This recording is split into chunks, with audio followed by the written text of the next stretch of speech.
सर्प ने नंद बाबा का पैर पकड़ लिया।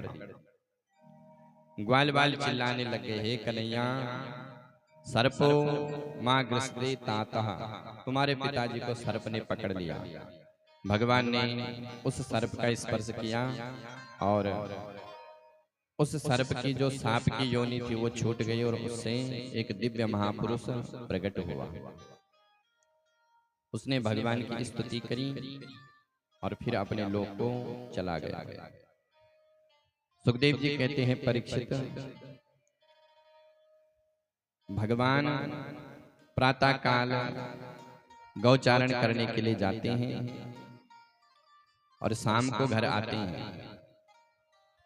जब भगवान सवेरे चले जाते हैं तो गोपियां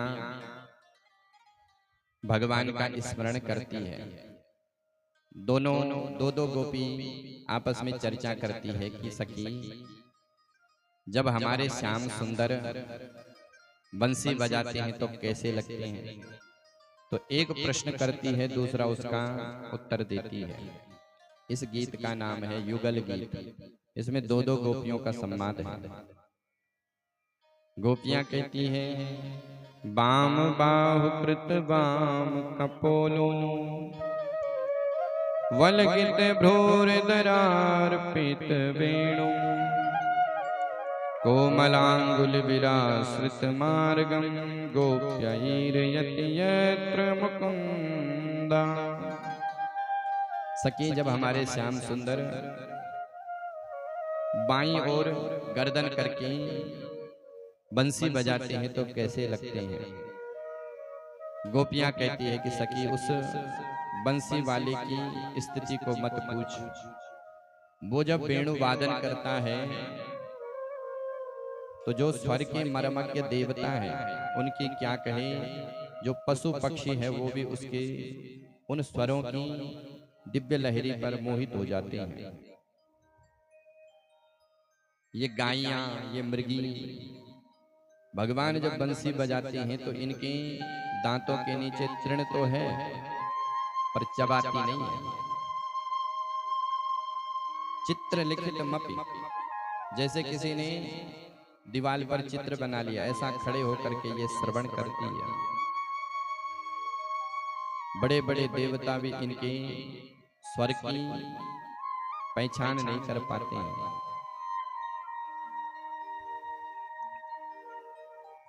बड़ा सुंदर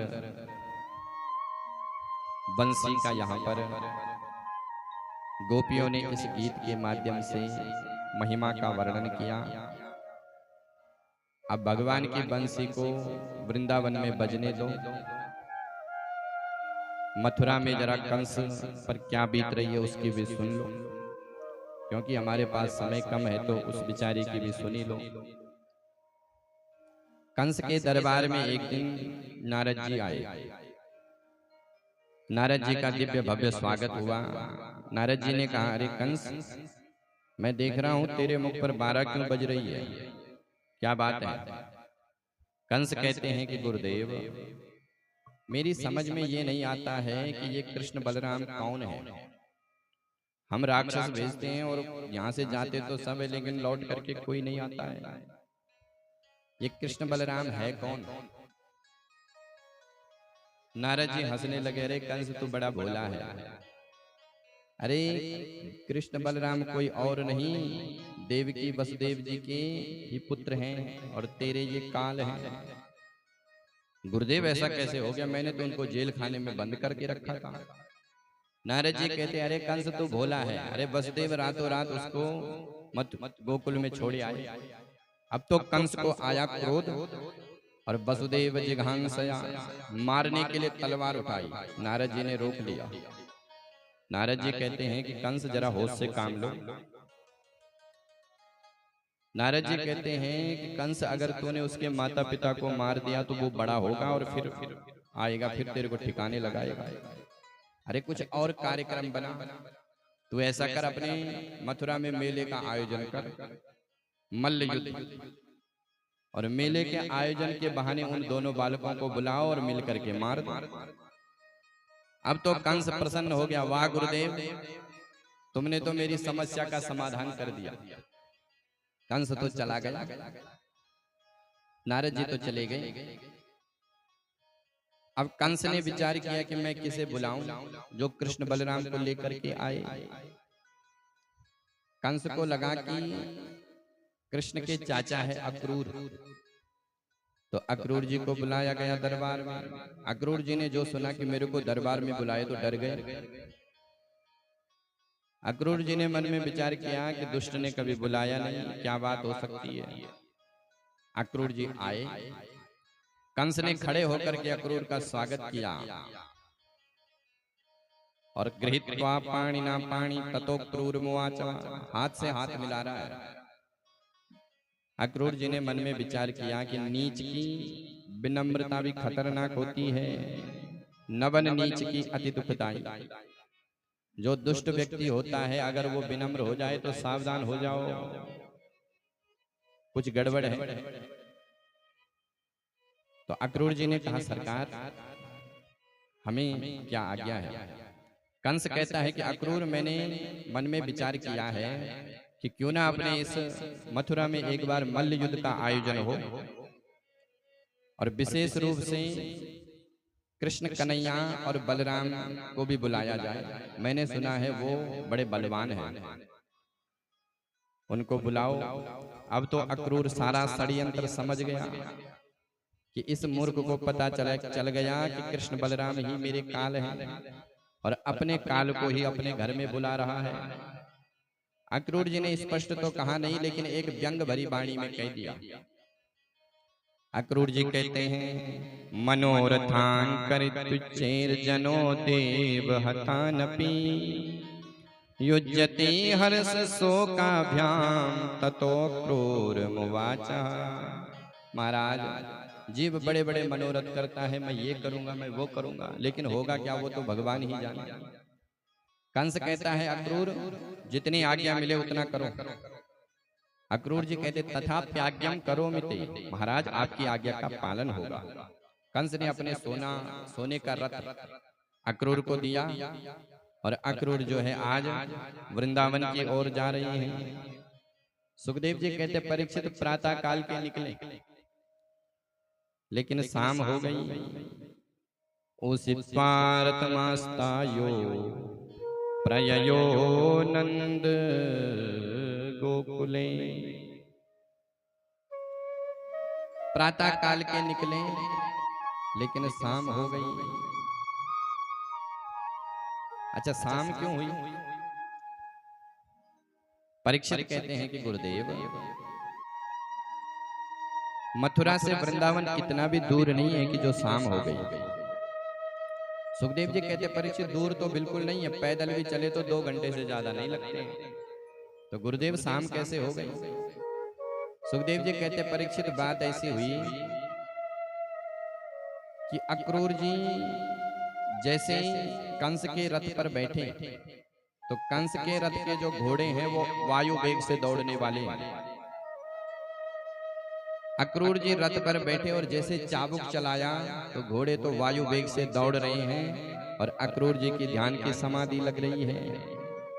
अक्रूर जी मन ही मन सोच रहे हैं कि आज मैंने कौन सा पुण्य किया जो मुझे भगवान के दर्शन होंगे। आज मैंने कौन सी तपस्या करी जो मुझे परमात्मा के दर्शन होंगे। किम मया चरितम भद्रम किम तप्तम परमं तपा किम वाथाप्यहरते दत्तम अद्य दृक्षामद्य केशवम। मैंने कौन सी तपस्या कर ली। अब अक्रूर जी तो ध्यान की समाधि में बैठे हुए हैं और घोड़े वायु वेग से दौड़ते हुए दिल्ली पहुंच गए। अक्रूर जी की जैसी समाधि खुली तो अक्रूर जी ने देखा राम राम हम तो बहुत आगे आ गए। फिर से घोड़ों को मोड़ा और जैसे चाबुक लगाई तो घोड़े तो वायु वेग से दौड़ रहे हैं और अक्रूर जी की फिर से समाधि लग रही है। अब भगवान के एक एक चिन्हों का स्मरण कर रहे हैं कि कैसे मेरे ठाकुर जी की नासिका होगी, कैसे मेरे भगवान के लाल लाल अधरोष्ट होंगे, कैसे मेरे भगवान के आंख होंगे। दृक्ष्यामि नूनं सुकपोलनासिकं स्मितावलोकारुणकंजलोचनम् मुखम मुकुंदस्य गुणालकावृतम् प्रदक्षिणं मे प्रचरन्ति वै मृगाः। कैसे मेरे भगवान के नयन होंगे, कैसे मेरे भगवान के रसगुल्ले के समान लाल लाल गाल होंगे। एक एक चिन्हों का स्मरण कर रहे हैं। और जैसे अक्रूर की समाधि खुली तो महाराज घोड़े पहुंच गए आगरा। अक्रूर जी ने मन में विचार किया कि भैया हम तो बहुत पीछे आ गए। परीक्षित संभलते संभलते अपने को अक्रूर जी महाराज शाम के समय वृंदावन में पहुंच रहे हैं। सूर्यश्चाक गिरिम लिपः, सूर्यास्त का समय है, गोधूली बेला। कृष्ण बलराम गौ को दोहने के लिए दोनों भैया गलबैया डाल करके गौ दोहने के लिए जा रहे हैं। जो अक्रूर जी ने भगवान को दूर से देखा तो अक्रूर जी रथ से कूद पड़े। ददर्श कृष्ण रामं चा ब्रजे गोदोहनम गतो पीत नीलांबरधरो सरद अंबुरुहेक्षण। जो अक्रूर जी ने भगवान को देखा तो बरबस ठाकुर जी के चरणों में गिर पड़े। भगवान के चरणों को जोर से पकड़ लिया। भगवान बार बार उठाने का प्रयास कर रहे हैं कि मेरे चाचा जी आए हैं, चाचा जी आए हैं, लेकिन अक्रूर चरण ही नहीं छोड़ता। भगवान ने बरबस उठाया, अक्रूर जी को हृदय से लगाया, भीतर ले गए, आतिथ्य सत्कार किया, भोजन कराया और फिर अक्रूर जी को विश्राम गृह में ले गए। भगवान अक्रूर चाचा के चरणों को दबा रहे हैं। भगवान कहते कि चाचा जी मथुरा में सब कुशल मंगल तो है। अक्रूर जी कहते हैं कि सरकार आप सब जानते हैं यदुवंशी में कंस रूपी कैंसर ने जन्म ले लिया है और बीमारी बड़ी खतरनाक है, पर मैं तुम्हें लेने आया हूं, तुम उस बीमारी को ठीक कर दोगे। भगवान कहते हैं कि चाचा जी जब मामा जी ने याद किया है तो हम अवश्य आएंगे। और कन्हैया नंद बाबा के पास पहुंच गए। बाबा बाबा हम तो मथुरा का मेला देखने के लिए जाएंगे। नंद बाबा ने कहा अरे भैया मेला है तो हम भी चलेंगे, सब चलो। सारे ग्वाल बाल भी तैयार हो गए। नंद बाबा ने तुरंत जो है शाम के समय ब्रज में दुहाई लगा दी, जो भी मथुरा का मेला देखना चाहे वो सवेरे तैयार है जाए।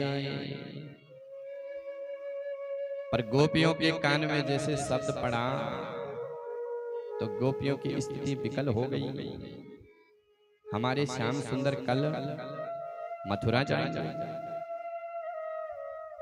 सारी गोपियां इकट्ठी हो गई, सभी चर्चा करे, बहन सुना तूने, हमारे कन्हैया कल हमको छोड़ करके मथुरा चले जाएंगे। एक गोपी कहती है कि बहन जो होना है वो तो होकर के रहेगा। एक गोपी कहती है कि बहन ये अक्रूर हमारे कन्हैया को लेने के लिए आया है, ये अक्रूर नहीं है, ये क्रूर है। इसने ब्रज की दोनों आंखों को ले करके जा रहा है। एक गोपी कहती है कि बहन संयोग और वियोग तो जीवन के दो पहिए हैं, जहां संयोग है वहां वियोग भी है। तो गोपियां कहती है कि बहन विधाता ने संयोग और वियोग दोनों बनाए हैं। तो गोपियां अब विधाता को ही गाली देने लग गई। अहो विधाता स्तव न क्वचित्तया संयोज्य मैत्र्या प्रणयेन तेना ताश्चाकृतार्थान् व्युनिङ्क्ष पर्तकम् विक्रीडितं तेर्वकचेष्टितं यथा। हे बहन इस विधाता की करनी ऐसी है जैसे बच्चों की करनी है। बच्चे घर से निकल जाते हैं और खेतों में कभी कभी मिट्टी के घर बना लेते हैं, कोई मिट्टी के खिलौने बना लेता है, मिट्टी का घोड़ा, मिट्टी का हाथी, मिट्टी का घर।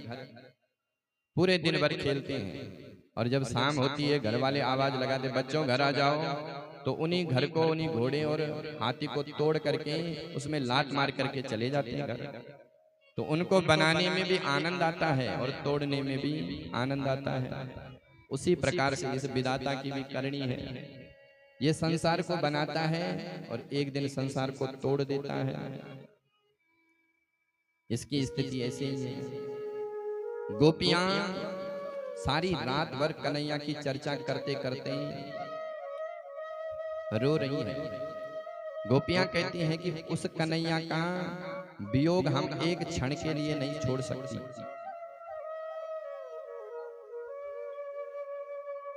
पूरी रात ऐसे ही बीती। प्रातः काल हुआ, भगवान रथ पर चढ़े। गोपियों ने मार्ग में ही भगवान को रोक लिया। भगवान कहते हैं कि गोपियों, 2 दिन की बात है, आज मैं जाऊंगा, कल मथुरा का मेला देखूंगा और परसों में वापस आ जाऊंगा। गोपियों को एक सहारा मिला। गोपियों को लगा कि चलो 2 दिन की बात है और हमारे प्यारे को सुख मिलेगा। तो गोपियों ने अपने सुख को छोड़ दिया। प्रेम की परिकाष्ठा है तद सुख सुखित्वम, जो अपने प्रेमी के सुख में सुखी रहना सीखे। तो गोपियों को लगा कि हमारे श्याम सुंदर को सुख मिलेगा, इसलिए उन्होंने रास्ता छोड़ दिया। भगवान मथुरा की ओर जा रहे हैं और गोपियां निर्निमेष नयनों से गोविंद को देख रही है। यावद लक्ष्यते केतुर यावद रेणुरथस्य चा, जब तक रथ के पहियों से धूली उड़ रही है तब तक उस रथ को निहार रही है। भगवान चाचा अक्रूर के रथ पर बैठे हैं। अक्रूर के मन में भी संशय हुआ। अक्रूर को लगा कि मैं इनको लेके तो जा रहा हूं, पर अगर कंस ने सचमुच इनको मार दिया तब क्या होगा? मैं इन गोपियों को क्या मुंह दिखाऊंगा? इतने में जो है रास्ते में यमुना का जल आया। भगवान कहते हैं कि चाचा जी हम थोड़ा स्नान कर लें, आप भी चलो। अक्रूर जी कहते कि नहीं नहीं। भगवान कहते हैं कि नहीं चाचा जी तुम स्नान करो, हम तो नहीं करेंगे। तो अक्रूर जी महाराज स्नान करने के लिए चले गए यमुना में, और जैसे डुबकी लगाई तो भीतर भगवान का दर्शन हुआ। अक्रूर जी ने कहा कि भैया अभी तो बाहर खड़े थे रथ पर, अभी भीतर कैसे आए? तो ऊपर उठ के देखा तो दोनों भैया रथ पर बैठे हैं।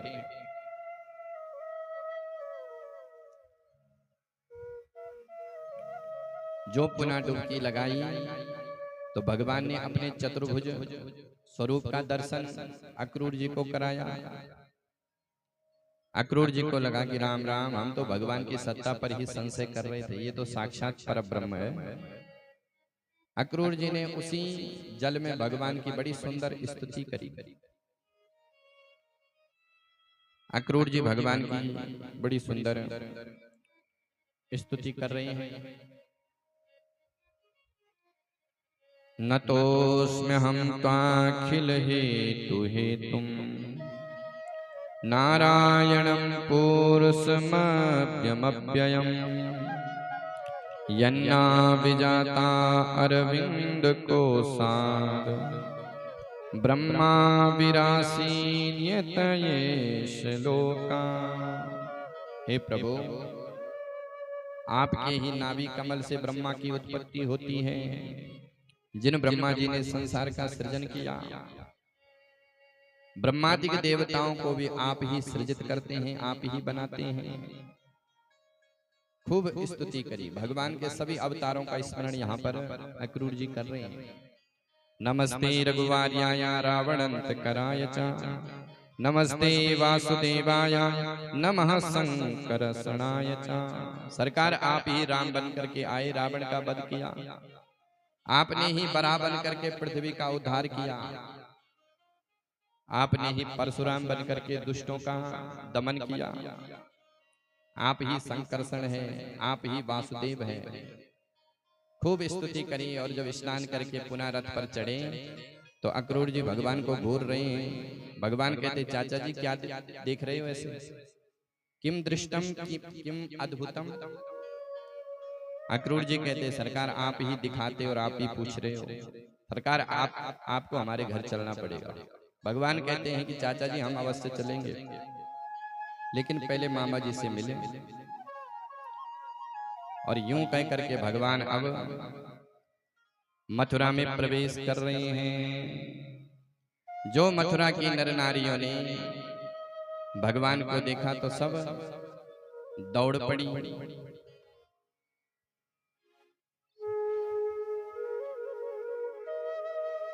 धाये धाम काम सब त्यागी, मनहु रंक निधि लूटन लागी। मथुरा की नर नारी सब दौड़ रही है। मथुरा में हल्ला मच गया, सारे मथुरा के लोग इकट्ठे हो गए। मथुरा की नर नारी इकट्ठी होकर के कहने लगे अरे सखी देख देख वो पूतना मारने वालों कारो कारो कन्हैया आ गयो है। एक कहती है गिरी को उठाने वालों गिरधारी आ गयो है। सब भगवान के दर्शन के लिए दौड़ रहे हैं और जिनको दर्शन नहीं मिल रहा है वो अपनी छतों के ऊपर से भगवान का दर्शन कर रहे हैं और भगवान भी उनको खूब तिरछी निगाह से देख रहे हैं, खूब उनकी ओर इशारा कर रहे हैं। सखी कहती देख देख सखी मेरी ओर देख करके इशारा कर रहे हैं। दूसरी कहती अरे जा तेरी ओर तो इशारा किया, मेरे को तो देख करके मुस्कुराए। भगवान खूब उनके चित्त का हरण कर रहे हैं। जो लीला मथुरा में हो रही वही लीला मिथिला में भी हुई।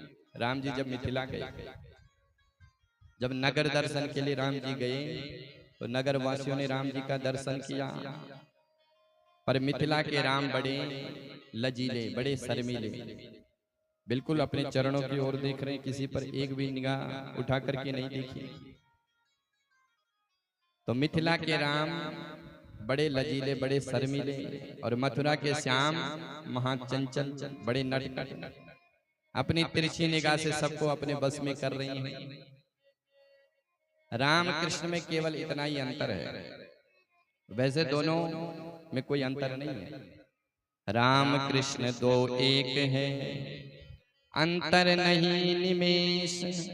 एक के नयन गंभीर है, एक के चपल विशेष। राम जी के नयन बड़े गंभीर और कन्हैया के नयन महाराज सबको अपनी ओर आकर्षित करते हैं। अब तो महाराज कन्हैया के ऊपर खूब फूलों की वर्षा हो रही है। ग्वाल वालों ने कहा अरे कन्हैया तेरी या मथुरा में क्या रिश्तेदारी है? कन्हैया कहते अरे ग्वाल वालों तुमको पतो ना है, यहाँ के जो राजा है वो मेरे सगे मामा है। अरे कन्हैया ये तेरे मामा का घर है? बोले हाँ लाला। अरे कन्हैया तूने पहले नहीं बतायो, हमें पहले पतो चलतो तो हम भी बढ़िया अपने लिए बगलबंदी रेशमी धोती पहन करके आते। तेरे सामने जब हम स्वागत करने के लिए जाएंगे तो भिखमंगे नहीं लगेंगे।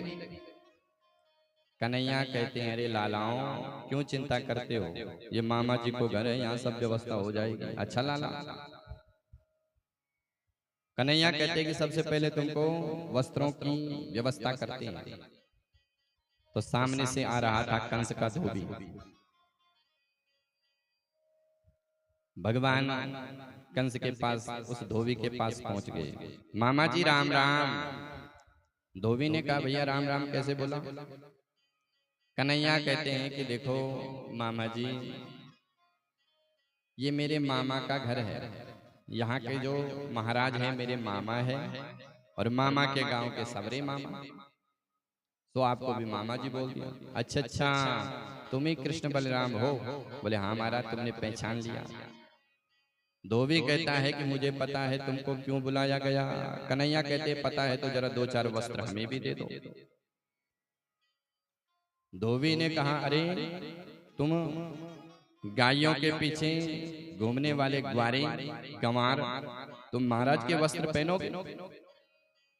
धोबी ने जैसे भगवान को गंवार कहा तो भगवान ने एक थप्पड़ धोबी को मारी। रजकस्य कराग्रेणा सिरा कायाद पातयत, एक थप्पड़ में रजक का वो सिर दूर जा करके गिरा। भगवान कहते ग्वाल बालों छांट लो अपने पसंद के कपड़े। अब तो ग्वाल बालों ने खूब पुटली खोली और खूब वस्त्रों को पहना, पर ग्वाल बाल छोटे छोटे और कंस कहाँ राजा। कंस के वस्त्र जब ग्वाल बालों ने पहने तो ऐसे लग रहे थे महाराज जैसे हैंगर से किसी ने टांगे होंगे, और जब चलने लग गए तो साथ में सड़क भी साफ हो रही है। दर्जी ने जो ये दृश्य देखा तो दर्जी ने मन में विचार किया कि भैया ये कौन सा फैशन आया है। दर्जी भगवान के पास पहुंचे, सरकार इन वस्त्रों की फिटिंग करूं। भगवान कहते हैं कि भैया कर दे। तो दर्जी ने जो है उन वस्त्रों की फिटिंग कर ली, सुंदर फिटिंग हो गई। भगवान ने दर्जी को खूब आशीर्वाद दिया कि भैया तुम खूब फलो फूलो। तो आज आप देख रहे हो कि दर्जी कैसे फल फूल रहे हैं। 200 का कपड़ा और 400 की सिलाई, तो दर्जियों पर खूब कृपा भगवान की हो रही है। भगवान कहते हैं ग्वाल बालों अब तो फिटिंग के वस्त्र भी मिल गए, अब तो कोई कमी नहीं है। भगवान कहते हैं कन्हैया, ग्वाल बाल कहते हैं कन्हैया हम ब्रजवासी हैं, और ब्रजवासियों के गले में जब तक सुंदर माला न पड़े तब तक आनंद नहीं आता है। तो भगवान का एक भक्त मथुरा में वास करता था जिसका नाम था सुदामा। तो भगवान उसके घर में पहुंच गए। तथा सुदामनो भवनम माला कार्यस्य जगमतु। सुदामा नाम के माली ने भगवान को जैसे अपने आंगन में देखा तो जितनी भी मालाएं थे सब भगवान के गले में डाल दी, और छोटी छोटी मालाएं ग्वाल बालों को भी पहना दी। भगवान कहते ग्वाल बालों अब तो कोई कमी नहीं है। बोले लाला अभी एक और कमी है। अब क्या कमी है? बोले लाला हम ब्रजवासी है और माथे पर जब तक थापक थवक चंदन ना लगे तब तक आनंद नहीं आया। तो भगवान थोड़ा आगे बढ़े, आगे से 3 जगह से टेढ़ी कुबड़ी आ रही थी मटक मटक करके। जैसे कुबड़ी को भगवान ने देखा तो भगवान ने इशारा किया, अरे सुंदरी जी सुनती हो। इसने पहली बार ये संबोधन सुना। जैसे सुना कि भगवान ने पुकारा है तो पहुंच गई कुबड़ी भगवान के पास। भगवान ने कहा कि देवी पहले तुम अपना परिचय दो, आप कौन हो। तो वो कुब्जा अपना परिचय दे रही है।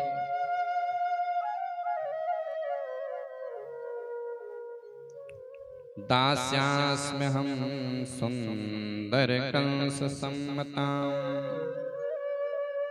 त्रिविक्रमाणां ह्यनुलेप कर्मणाम् मदभावितं भोजपतिरति प्रियं बिना युवां कोन्यतमस्तदर्हति। महाराज मैं कंस की दासी हूँ, मेरा नाम है शैलेंद्री। कंस के दरबार में मैं चंदन की सेवा करती हूँ, और भोजपति कंस को मेरा चंदन बहुत बहुत प्रिय है, इसलिए मैं उसके दरबार में सेवा करती हूँ।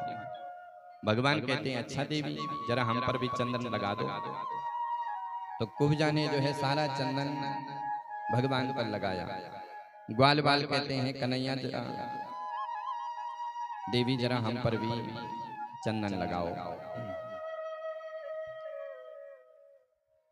तो कुब्जा ने जो है सारा चंदन उन ग्वाल बालों पर लगा दिया।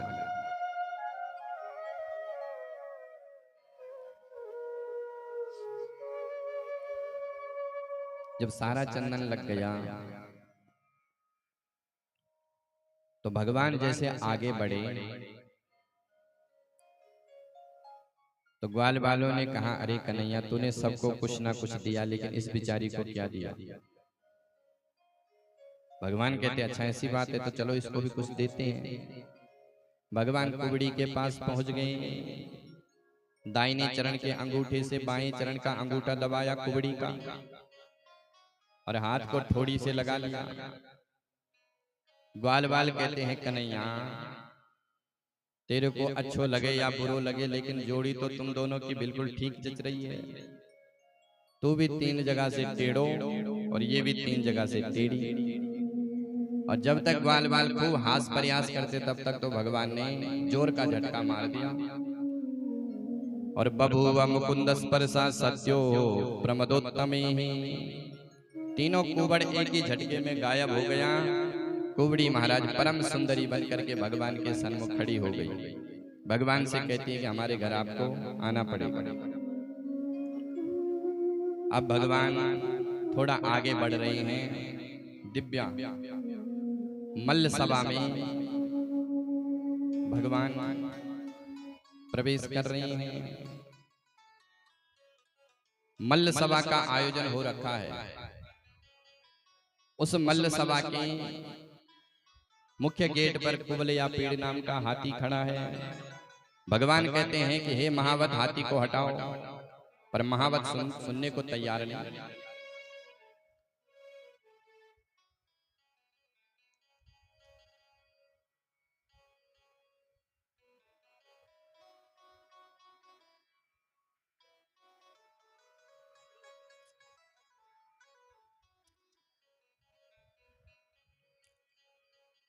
महावत सुनने को तैयार नहीं। तो भगवान ने महावत को कहा कि हे महावत, यदि तू हाथी को नहीं हटाएगा तो मैं तेरे को ऐसा दंड दूंगा कि जो दंड यमराज पापियों को देते हैं। फिर भी जब महावत ने कोई प्रक्रिया नहीं करी तो भगवान ने उस हाथी को ही वहां पर मार दिया और हाथी का दांत लेकर के भगवान अब भीतर प्रवेश कर रहे हैं। जो भगवान ने भीतर प्रवेश किया तो सबने अपनी अपनी भावना के अनुसार भगवान का दर्शन किया। सभी भगवान का दर्शन कर रहे हैं। मल्लानाम सनिर्निनाम नरवरः स्मरो मूर्तिमान गोपानां स्वजनो सतां क्षितिभुजा शास्त्रस्वपित्रोशिशु मृत्युर्भोजपतिर्विराड विदुषं तत्त्वं परं योगिनां वृष्णीनां परदेवतेति विदितो रंगं गता साग्रजा। मल्लानां सनिर्निनाम, जो बड़े बड़े मल्लधारी थे, योद्धा थे, उन्होंने जब भगवान को देखा तो उनको साक्षात वज्र का दर्शन हुआ। उसी सभा में जो परम योगी संत थे, उन्होंने जब भगवान को देखा तो उनको परम तत्व की अनुभूति हुई। जो विद्वान बैठे थे, उन्होंने जब भगवान का दर्शन किया तो उनको भगवान में ज्ञान का दर्शन हुआ। स्त्रियों ने जब भगवान का दर्शन किया तो उनको साक्षात कामदेव का दर्शन हुआ। जो महारणधीर थे, उन्होंने जो भगवान को देखा तो उनके हृदय में वीर रस का प्रादुर्भाव हुआ। देवकी वसुदेव जी ने भगवान को देखा तो उनके हृदय में वात्सल्य रस उमड़ा। कंस ने जब भगवान को देखा तो साक्षात काल का दर्शन हुआ। मानव भावना अनुसार सबने भिन्न भिन्न भगवान के दर्शन किए। सभी लोग भिन्नता से भगवान के दर्शन कर रहे हैं। जिनकी रही ये भावना जैसी, जिनकी रही भावना जैसी, जिनकी रही ये भावना जैसी, जिनकी रही भावना जैसे, प्रभु मूरति तिन देखई तैसी, प्रभु मूरत तिन देखई तैसी, जिनकी रही ये भावना जैसी, जिनकी रही भावना जैसे, विदुषन प्रभु विराटमयी तीखा, विदुषन प्रभु विराटमयी तीखा, बहुमुख कर पगलोचन सीसा, बहुमुख कर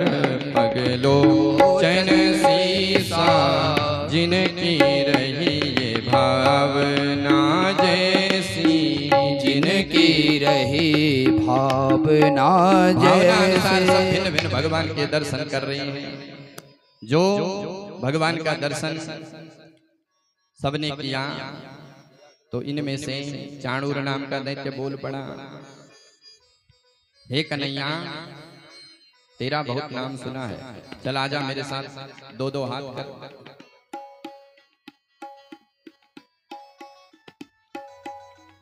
कन्हैया कहते हैं कि अरे चाणूर, तेरे को जरा भी शर्म है कि बाजार में बेच खाई? अरे तेरो शरीर पहाड़ जैसो और मैं नेक सो छोरा, मुंह से लड़ने में तो कुछ शर्म ना लगे? चाणूर कहता अरे कन्हैया क्यों बातें बनाता है? तूने खेल ही खेल में कुबलया पीड़ नाम के हाथी को मार दिया, तो अपने को बच्चा बनाता है? न बालो न किशोरस्तुम बलश्चा बलिनांबरा लीलयेभ्यो हतो येना सहस्रादुपसत्सवृत। तूने खेल खेल में कुबलया पेड़ नाम के हाथी को मार दिया, तो अब बच्चा नहीं है। भगवान कहते कि चाणूर, मेरे पिता ने मना कर रखी है कि झगड़ा मत करना किसी से, पर तेरी ज्यादा इच्छा हो रही है तो आजा मैदान में। फिर क्या था, महाराज चाणूर के साथ भगवान भिड़ गए।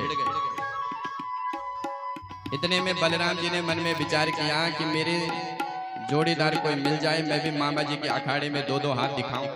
तो बलेना सह मुष्टिका, मुष्टिकासुर से बलराम भिड़ गए। भयंकर मल्ल युद्ध हो रहा है, हाथों से हाथे मिले हैं, पंजों से पंजा मिला है। हस्तभ्याम हस्तयोर्बद्ध्वा पदभ्याम में वच पादयोः आरत्निं द्वे आरत्निभ्याम जानुभ्याम चैव जानुभ्याम। हाथों से हाथ मिले हैं, पंजों से पंजा मिला है। घंटा भर बीत गया लेकिन कोई परिणाम नहीं। उच्च सिंहासन से कंस चिल्लाता है, अरे चाणूर, मार उसकी छाती पर एक मुक्का। सोई चाणूर को जोश आता है और भगवान की छाती पर एक मुक्का जड़ देता है। सुखदेव जी कहते परीक्षित, ऐसा लगा जैसे किसी ने हाथी पर फूल फेंका हो। कन्हैया कहते हैं कि अरे चाणूर, ये मुक्केबाजी हो रही कि कुश्तीबाजी? और तूने एक मुक्का मारी है तो जरा थप्पड़ मेरी भी चाख ले। और एक थप्पड़ भगवान ने जो है चाणूर को मारा। चाणूर चारों कोनों चक्कर खाते हुए धरती पर गिर पड़ा। बलराम जी ने भी देर किए बिना मुष्टिकासुर को मार दिया। इतने में कंस के 10 भाई और आए, 10 को भगवान ने ठिकाने लगाए। अब तो कंस चिल्लाने लग गया सिंहासन से, अरे पकड़ लो इन दुष्ट बालकों को, बचने ना पाए, इनको मारूंगा, इनके बाप को मारूंगा और आज अपने बाप को भी मार दूंगा। भगवान कहते कि भैया इसका तो हो गया बैलेंस फेल। कंस जब तक कुछ कर पाता तब तक भगवान ने छलांग लगा दी मंच पर। सुचलत किरीटम निपित्य रंगो परितुंग मंचा। भगवान उच्च सिंहासन पर चढ़ गए। कंस जब तक कुछ कर पाता, अपनी ढाल तलवार को संभालता, तब तक भगवान ने कंस के बाल पकड़ लिए और मानो स्मरण करा रहा है, मूर्ख, तूने ऐसे ही मेरी माँ देवकी के बाल पकड़े। कंस जब तक कुछ कर पाता तब तक भगवान ने सिंहासन से कंस को नीचे गिरा दिया और कंस धरती पर गिरा। भगवान विश्वभार लेकर के कंस की छाती पर गिरे और एक मुक्का मारा तो कंस के रहे सही प्राण भी गोविंदाय नमो नमः। बोल कंस मर्दन भगवान की जय हो। इस प्रकार से भगवान ने कंस का उद्धार किया। फिर भगवान अपने जन्म देने वाले माता पिता को मिले। गुरुकुल में भगवान ने अध्ययन किया, सांदीपनी मुनि के आश्रम में, और पुनः भगवान मथुरा में आए। तो आज हम लोगों के बीच में झंडूता तहसील के एचएस अधिकारी श्रीमती आश्रया शर्मा जी, श्रीमान है, श्रीमती है, श्रीमती आश्रय शर्मा। अच्छा, वाह जी, उम्र देखो कितनी छोटी है। व्यासपीठ से आपका स्वागत है और आपको सम्मानित किया जाएगा। बोलिए वृंदावन बिहारी लाल की जय।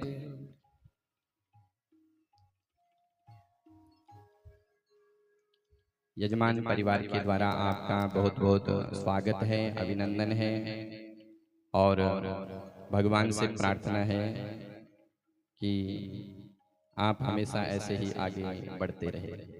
श्रीमती आश्रय शर्मा जी। बोलिए वृंदावन बिहारी लाल की जय।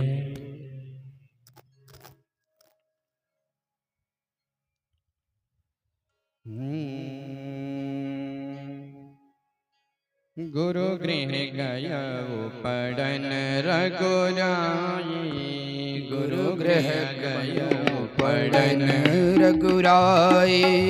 अल्पकाल विद्या सब आई, अल्पकाल विद्या सब आई। अल्पकाल विद्या सब आई, अल्पकाल विद्या सब आई। गुरु गृह गया वो पढ़न रघुराई, गुरु गृह पढ़ो पढ़न रघुराई। गुरु गृह गया वो पढ़न रघुराई। भगवान सांदीपनी मुनि के आश्रम में गए, अल्पकाल में समस्त विद्याओं का अध्ययन किया, पुनः अपने मथुरा में आए। पर गोपियों को परसों का दिया हुआ वचन वर्षों में भी पूरा नहीं किया।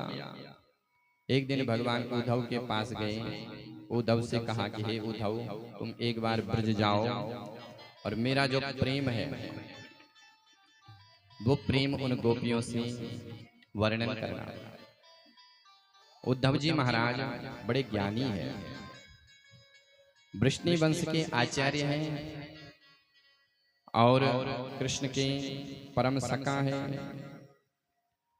वृष्णि नाम प्रबलो मंत्री, कृष्ण दयिता सखा। शिष्यो बृहस्पति साक्षात उद्धवा बुद्धि सत्तमा।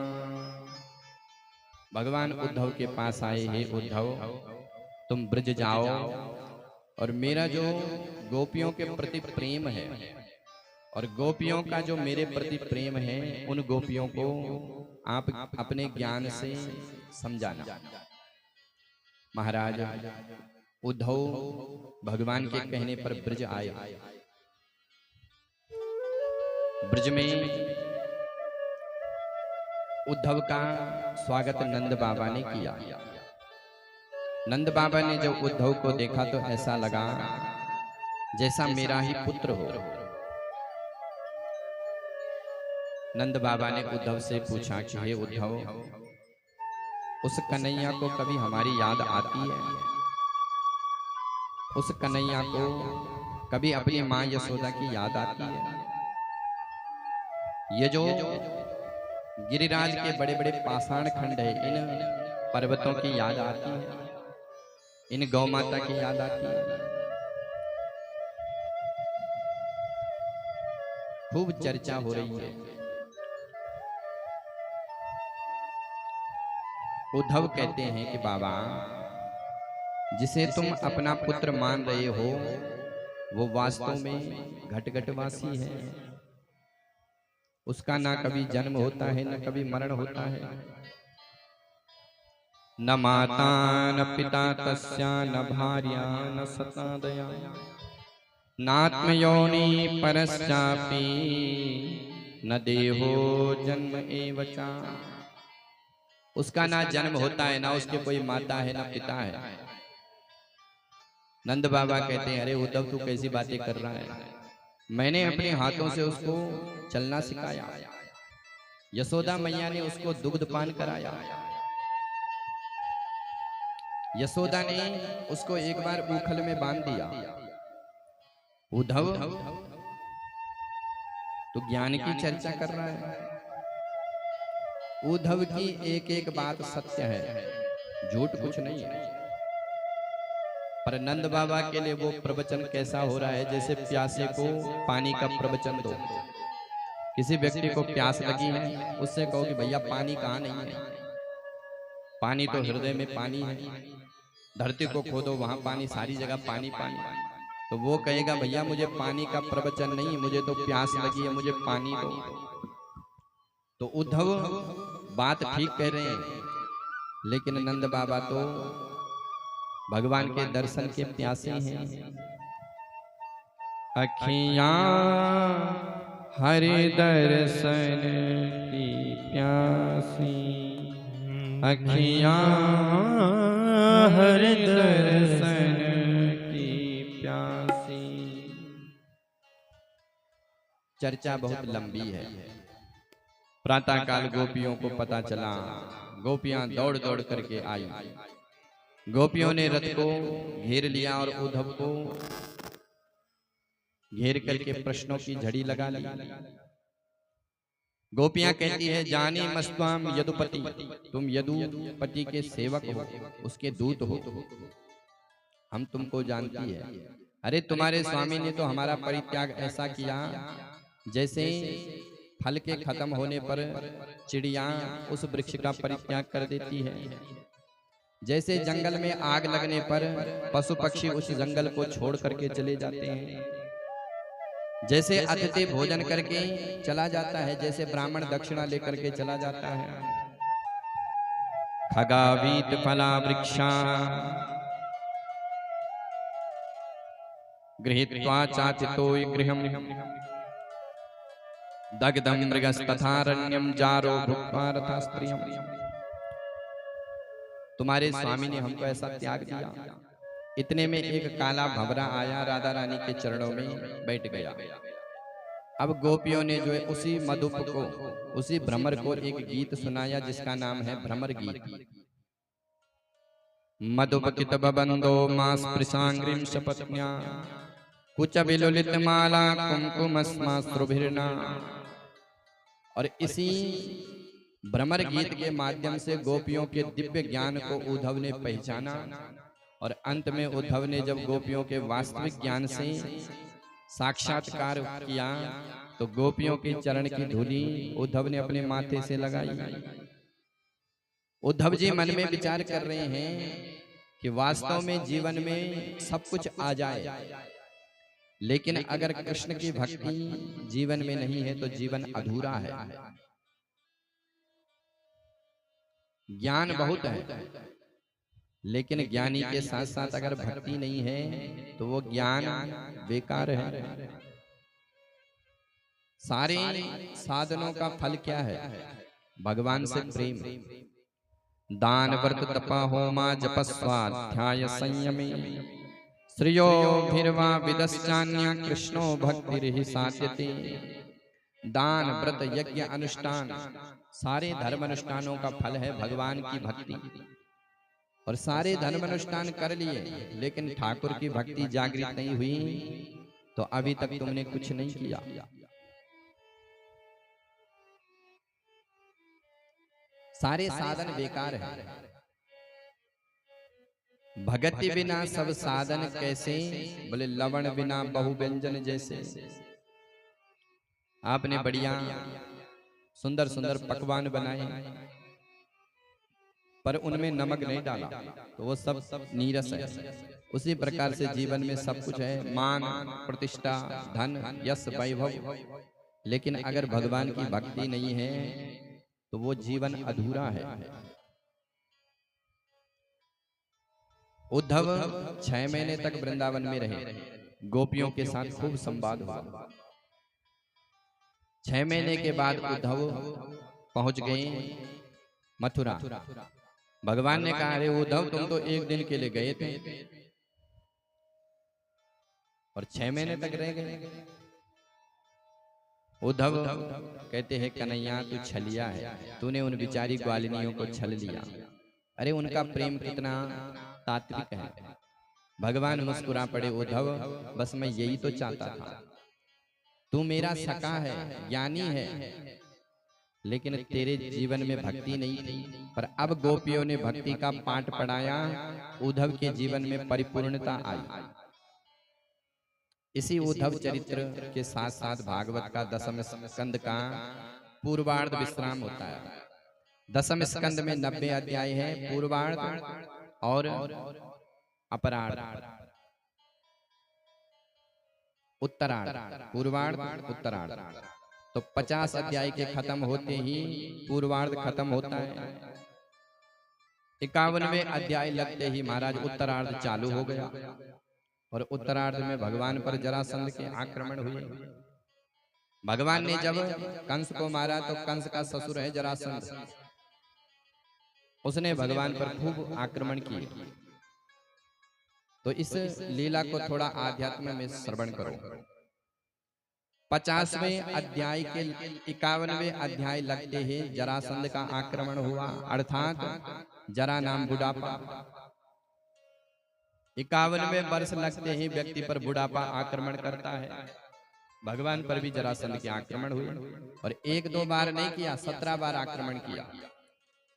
भगवान बार बार परास्त करते हैं। उसी प्रकार हम पर भी बुढ़ापा आक्रमण करता है जरासंध, जरा नाम बुढ़ापा। हम भी उसके साथ खूब लड़ते हैं, खूब च्यवनप्राश खाते हैं, खूब बादाम का हलवा खाएंगे, खूब लड़ेंगे, लेकिन कब तक लड़ोगे? वो छोड़ने वाला नहीं। जरासंध ने 18वां आक्रमण किया तो भगवान को जो है मथुरापुरी को छोड़ करके द्वारिकापुरी का निर्माण करना पड़ा। उसी प्रकार से जरासंध का जब हम पर आक्रमण होगा बुढ़ापे का, तो एक दिन हमें भी इस पुरी को छोड़ करके किसी दूसरी पुरी में जाना पड़ेगा।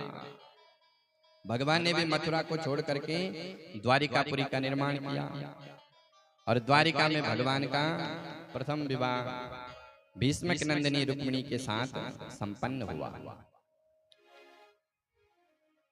परीक्षित ने यहाँ पर एक प्रश्न कर लिया, गुरुदेव इस विवाह के बारे में मैंने कुछ सुना है। सुखदेव जी कहते परीक्षित क्या सुना है? तो परीक्षित कहते हैं राजासी भीष्मको नाम भगवान भीष्मक सुताम रुक्मिणी रुचिराननाम राक्षसेन विधानेन उपैमाइति श्रुतम। महाराज मैंने सुना है कि भीष्मक नंदिनी रुक्मिणी का विवाह भगवान के साथ राक्षस विधि से हुआ, क्या ये बात सही है? बोले हाँ परीक्षित बात तो सही है। बोले महाराज थोड़ा विस्तार करो। सुखदेव जी महाराज सुना रहे हैं। सुखदेव जी कहते हैं राजन, कुंडिन प्रदेश के राजा हैं भीष्मक। भीष्मक जी के 5 पुत्र हैं, रुक्मी, रुक्मबाहु, रुक्मकेशी, रुक्ममाली। उन 5 भाइयों की इकलौती बहन है रुक्मिणी। रुक्मिणी को नारद आदि ऋषियों ने खूब भगवान के गुण सुना सुना करके भगवान का प्रेमी बनाया है। रुक्मिणी दिन रात भगवान का स्मरण करती। एक दिन भीष्मक ने 5 बच्चों को बुलाया। बोले बच्चों मेरा मन है कि क्यों ना अपनी कन्या का विवाह द्वारिकाधीश से करवाया जाए, क्योंकि पृथ्वी के श्रेष्ठ राजा है। तो चारों ने कुछ नहीं बोला, लेकिन रुक्मी बोल पड़ा, पिताजी वो तो भगोड़ा है, रणछोर है, उसके साथ हम अपनी बहन का विवाह नहीं करेंगे। अब तो भीष्मक जी चुप हो गए, भैया अब तुम जो करोगे हम मान लेंगे। महाराज रुक्मी तो सवेरे निकला, शाम को आया, पिताजी परसों बारात आ रही है। बोले बेटा परसों बारात आ रही है? बोले बेटा कहाँ रिश्ता हुआ? बोले पिताजी हमारा रिश्ता ऐसा वैसे नहीं होता है। चेदि नरेश दमघोष के पुत्र शिशुपाल के साथ अपनी बहन का रिश्ता पक्का करके आया हूँ। बेटा सगाई वगाई की बात हुई कि नहीं? बोले पिताजी हम सगाई के चक्कर में नहीं पड़ते, इधर तो चट मंगनी पट विवाह होता है। अच्छा बेटा, बोले आप तो तैयारी करो, बस परसों ही बारात आने वाली है। रुक्मिणी ने जैसे सुना तो रुक्मिणी दौड़ी दौड़ी अपनी भाभीियों के पास गई। भाभीियों ने कहा कि अगर तेरा संकल्प सच्चा है तो कम से कम एक पत्र तो लिख दे, उनको पता तो चले। तो रुक्मिणी ने एक सप्तश्लोकी पत्र लिखा, ब्राह्मण के हाथ में दिया और कहा कि हे ब्राह्मण देवता, ये पत्र नहीं मेरे प्राण है, द्वारिकाधीश को ये पत्र सुना लेना। ब्राह्मण देवता ने पत्र लिखा और सप्तश्लोकी पत्र को लेकर ब्राह्मण देवता द्वारिका के दुर्गम दुर्ग में पधारे। भगवान ने स्वागत किया। ब्राह्मण कहता है महाराज देर मत करो, समय बहुत कम है। भगवान ने कहा बात क्या है? तो ब्राह्मण ने पत्र निकाला, बोले महाराज आपका पत्र है। भगवान कहते कि पढ़ो क्या लिखा है इसमें। ब्राह्मण देवता कहता है सरकार आपका प्राइवेट पत्र है, इसे हम नहीं पढ़ सकते हैं।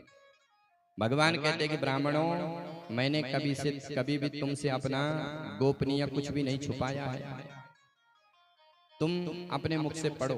तो ब्राह्मण पत्र पढ़ रहा है, रुक्मिणी पत्र में लिख रही है, श्रुत्वा गुणान् भुवन सुंदर शृण्वतां ते निर्विश्य कर्ण विवरैर् हरितोंग तापम रूपम दृशादृशमताम् अखिलाट्लाभम त्वय्याच्युता विसतिम चित्रमपत्रमं मे श्रुत्वा गुणान्।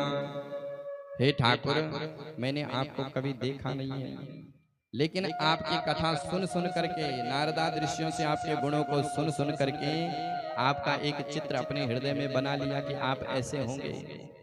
हे भुवन सुंदर, हे त्रिभुवन सुंदर, मेरी परसों बारात आ रही है और मेरे को लेने के लिए शिशुपाल आ रहा है। सरकार अगर मेरा विवाह शिशुपाल के साथ हो गया तो मैं जीते जी मर जाऊंगी, लेकिन उससे विवाह नहीं करूंगी। सरकार कहीं ऐसा ना हो कि शेर के भाग को गीदड़ न ले जाए। अब रुक्मिणी पत्र में प्रश्न भी कर रही है और उत्तर भी दे रही है। रुक्मिणी कहती है कि सरकार जब आप मेरे को लेने के लिए आओगे तो भयंकर युद्ध होगा, क्योंकि मेरे भाई विरोध करेंगे, लेकिन सरकार युद्ध झगड़ा मत करना। रुक्मिणी कहती है कि सरकार हमारे कुल की परंपरा है कि जब भी नववधु का विवाह होता है तो वो गिरिजा मंदिर में जाती है और गिरिजा माता की पूजा करती है। मैं भी जाऊं और तुम वहीं पर मेरे को लेने के लिए आना और वहीं से हम 9-2-11 हो जाएंगे।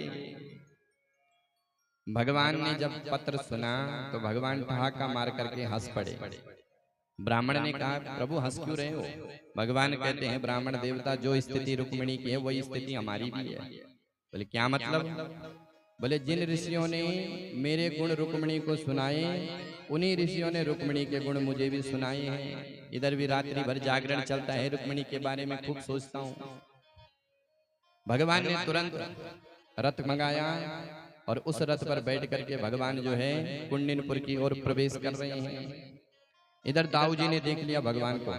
दाऊ जी ने सैनिकों को बुलाओ, सैनिकों ये कन्हैया शाम के समय कहाँ जा रहा है?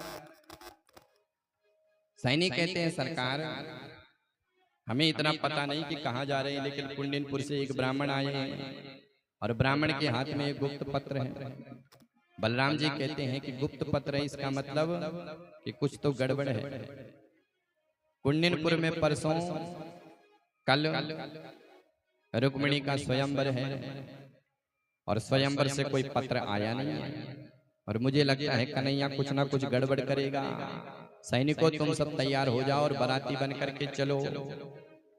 इधर महाराज रुक्मिणी मनी मन में विचार कर रही है कि पंडित जी महाराज पहुंचे होंगे कि नहीं पहुंचे होंगे। इतने में जो है ढोल बाजों की आवाज आ गई। शिशुपाल बारात लेकर के पहुंच गए और जो रुक्मिणी ने बैंड बाजों की आवाज सुनी तो रुक्मिणी तो रोने लग गई, भगवान भोलेनाथ को पुकारने लग गई। हे भोलेनाथ मैंने तुम्हारे 16 सोमवार के व्रत किए हैं, आज मेरे को एक ही फल देना कि मेरे पति भगवान कृष्ण बने। इतने में महाराज पंडित जी आए। पंडित जी महाराज बड़े प्रसन्नता से आ रहे हैं और आने वाले की चाल से पता चलता है कि काम बना करके आ रहा है कि बिगाड़ करके आ रहा है। पंडित जी महाराज हाथ में खूब कमल घुमाते हुए, डंडे को घुमाते हुए आ रहे हैं।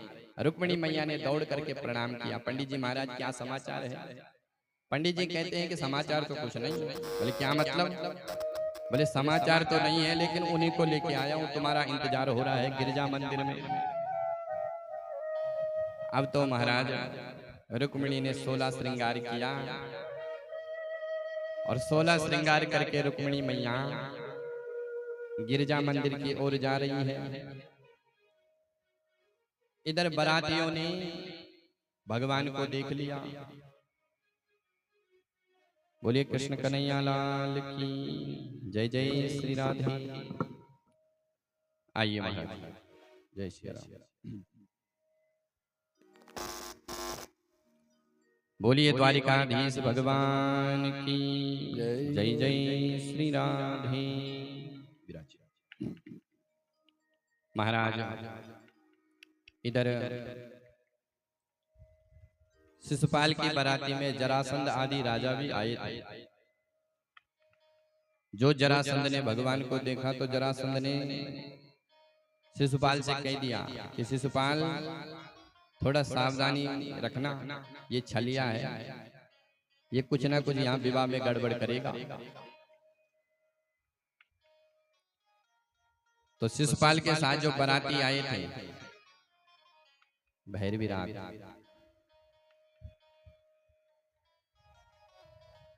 शिशुपाल के साथ जो बाराती आए थे वो कहते हैं कि महाराज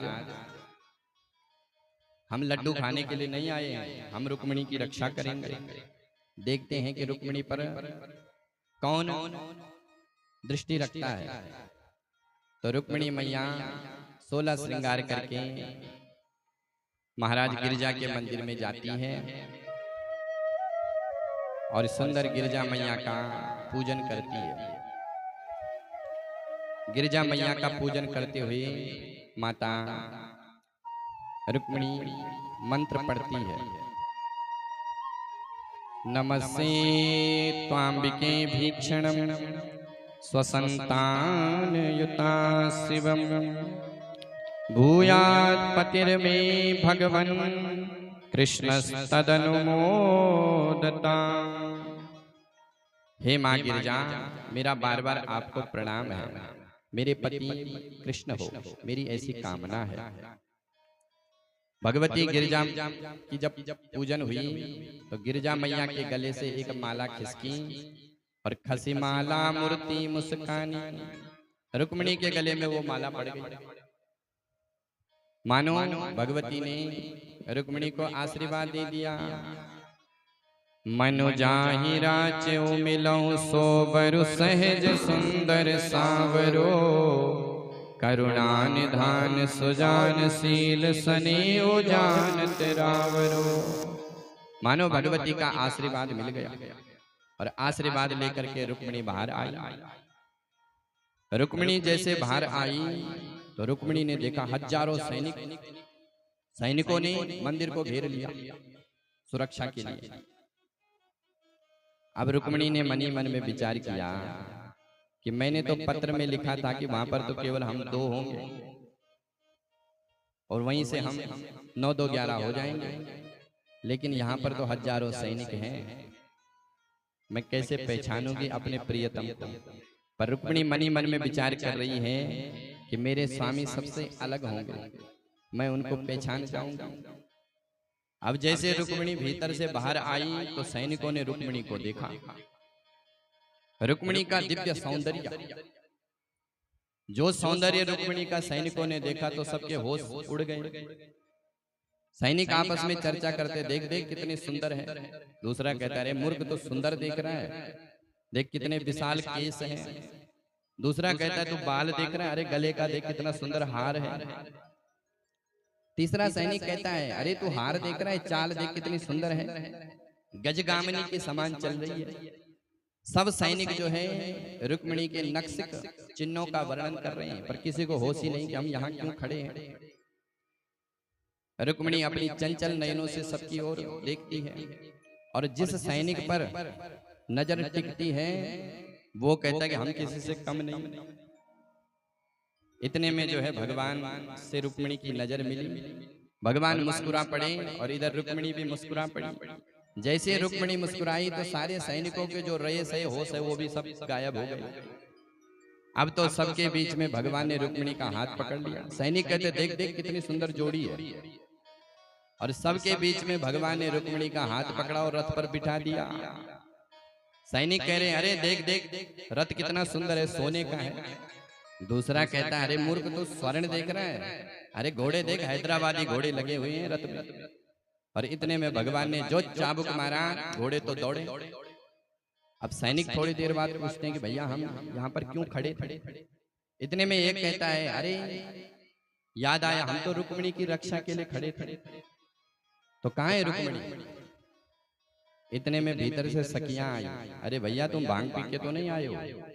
अरे रुक्मिणी तो उसके साथ 9-2-11 हो गए और तुम यहाँ पर उसी की चर्चा कर रहे हो। अब तो हमारा सैनिक सब चिल्लाने लगे, अरे पकड़ो पकड़ो पकड़ो इस भगोड़े को, ये रणछोर है, भगोड़ा है, पकड़ो। इतने में भगवान ने अपना रथ मोड़ लिया और युद्ध करने के लिए तैयार हो गए। पर जैसे ही युद्ध करने वाले थे, इतने में महाराज पीछे से हलधर वाले आ रहे हैं, हल मूसल वाले दाऊ जी। पीछे से आवाज आई, द्वारिकाधीश भगवान की जय हो। और जो हल मूसल वाले को उन सैनिकों ने देखा तो उन्होंने तो महाराज वहां से दौड़ लगाए और सीधे पहुंच गए शिशुपाल के पास। सरकार गजब हो गया। बोले क्या हुआ? बोले महाराज आपकी होने वाली धर्मपत्नी तो भाग गई। बोले किसके साथ भागी? बोले वही भगोड़ा, वही छलिया के साथ भाग गई। अब तो महाराज शिशुपाल भगवान को दिन प्रतिदिन रोज गाली देता। इधर भगवान द्वारिका में आए, द्वारिका वासियों ने भगवान का दिव्य श्रृंगार किया और रुक्मिणी की सखियों ने भी भगवती रुक्मिणी का दिव्य श्रृंगार किया और रुक्मिणी सब गाने लग गई, आओ मेरी सखियों मुझे मेहंदी लगा दो। अब हमारे बीच में भगवान आएंगे, भगवान की जो झांकी है वो उपस्थित हो जाएगी। आओ मेरी सखियों मुझे मेहंदी लगा दो, आओ मेरी सखिया मुझे मेहंदी लगा दो, मेहंदी लगा दो मुझे ऐसी सजा दो, मेहंदी लगा दो मुझे ऐसी सजा दो, मुझे श्याम